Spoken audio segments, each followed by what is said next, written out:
ஸ்பாட்டில் இருந்து நான் வந்து ஒரு தமிழக வெற்றி கழக தொண்டனாக கிடையாது. நான் தொண்டன் இப்போ தான், நான் ஒரு ரசிகனாக மாறி அப்புறமா தொண்டனாக வந்திருக்கேன். ரசிகன்லேருந்து இது வரைக்கும் அவரை வந்து பார்த்து அவருடைய மனசு என்னென்னு அவரை நேசிக்கக்கூடிய எங்களுக்கு தான் தெரியும். இன்றைக்கி வந்து அவருக்கு ஆவாதங்க ஒரு தற்கொலை நாய்ங்க, இந்த சாட்டை திரும்ப ஒரு புறம்போக்கு நாய்ங்க மாதிரி தான் பேசிகிட்டு இருக்காங்க. மற்ற அரசு அண்ணாமலை என்னெல்லாம் பாடுறா நாய் புறம்போக்கு.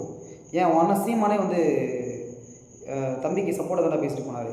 அன்றைக்கி அவர் கூட வந்தில்ல, அவர் விஜய் அண்ணனை பற்றி இதை நான் வரலாம் தம்பி வரலாம், என்ன நான் வரேன் அப்படின்னு சொன்னார்ல. புறம்போக்கு நாய் உன் வாயை மூடிட்டு அப்போ என்னடா பண்ணிட்டு இருந்த? ஏன் உன் அண்ணன் சீமானை எது கேள்வி கேட்குறது? யூடியூப் சேனலில் போய்ட்டு ஒரு யூடியூப் சேனல் கிடச்சின்னு சொல்லி நீ மாட்ட உட்காந்து பேசிகிட்டு இருக்க. அன்றைக்கி சீமான் கூட தானே வந்தேன், நான் தான் பக்கத்தில் இருந்தேன். அன்றைக்கி சீமான் வந்து தம்பி வரல, என்ன நான் வரல, அண்ணன் வரல, தம்பிக்கு ஆதரவாக தானே பேசிட்டு போனார். அப்போ அவர் பக்கத்தில் இருந்த நாய் உனக்கு உரைக்கல?